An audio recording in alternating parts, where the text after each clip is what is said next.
Luontomuseon järjestämä Adoptoi Monumentti-toiminta on niin mitä upeinta luonnon ja ympäristön hoitoa. Tässä yhdistyy 2 kertaa yhdellä iskulla. Tässä hoidetaan sekä sitä muinaisjäännöstä, eli sitä hienoa kulttuuriympäristöä, mutta sitten myös semmoista harvinaista luontoa, koska just näiden tämmöisten linnoituskallioiden lähellä on usein semmoisia kallioketoja, jotka on muuten Suomessa tosi pienialaisia ja harvinaisia, niin sitten samalla tehdään elinympäristöä sit näiden kallioketojen kasvilajeille ja muullekin lajistolle, joka sitten niiden kasvien myötä sinne tulee.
Tässä on tehty työ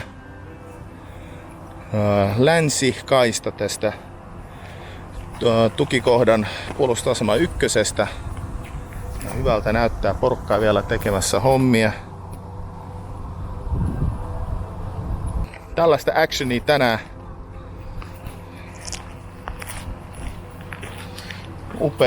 Upea tukikohta. 4. puolustusasema 1 ja siistimmältä näyttää kuin ennen. Tässä on hienoa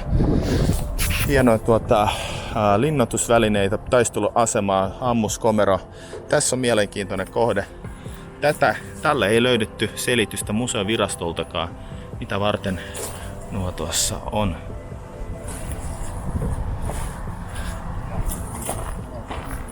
Katsokaa.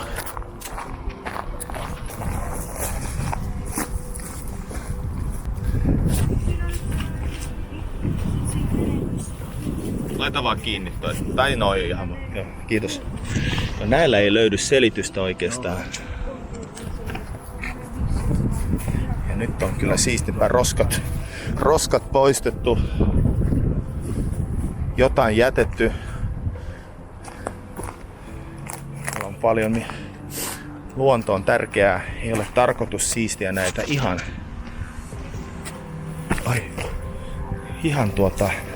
tyhjentää, vaan ajan tämmönen arvokkuus on hyvä säästää. Ja näin on koitettu tehdä, kattokaa.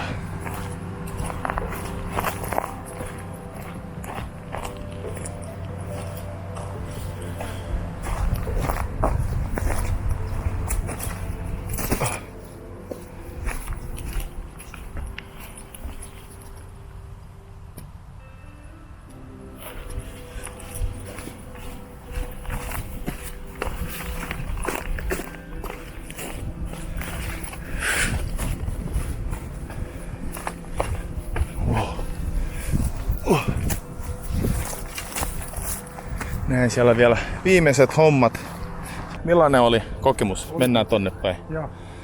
Oliko hyvä kokemus? Tää on ensimmäinen kuitenkin. Oli ennakkokäsityksiä vastaava. Saatiin kyllä kiitettävää jälkeä 3 tunnista. Tätä mennään, kun jatketaan, niin meillä on koko Helsingin vallit putsattu. liikutaan. Kyllä, paljon meillä meni. Meillä meni pari tuntia tässä. Ei minne sä katsoit. Pari tuntia meni näissä hommissa. Mutta kiva oli, kun tavallaan työn jälki näkyy, eiks vaan? Kyllä. Ja hiki tuli. Ja nää sitten kamat, mitä tossa kohta näytän.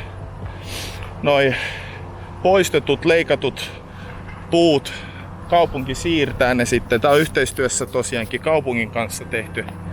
Tossa kattokaa tätä kasaa. Tän verran lähti tavaraa nytten tuolta juoksuhaudoista, niin kutsutuista juoksuhaudoista. Nää ei vaan jätetä. Näitä ei myöskään saa leikata tosta vaan ilman lupaa. Ja meidän yhdistyksen tekee tosiaankin tätä luvalla ja yhteistyössä kaupungin kanssa. Tämä on meidän ensimmäinen adoptoitu monumentti ja lisää on ehkä tulossa. Kyllä. Meillä on Espooseen tulossa myös matsku. Jos sä oot kiinnostunut aiheesta, missä on pallo. Jos oot kiinnostunut aiheesta, niin tsekkaa linkki tästä videosta, niin pääset liittymään maksutta meidän jäseneksi pääkaupunkiseudun ensimmäisen maailmansodan linnoitteet ry. Tehdään tällaista hyvää kansalaisaktivismia. Mikä tää on? Kyllä, yleishyödyllinen yhdistys ja yhteistä hyvää toteutetaan. Kyllä. Peace out. Tilaa kanava.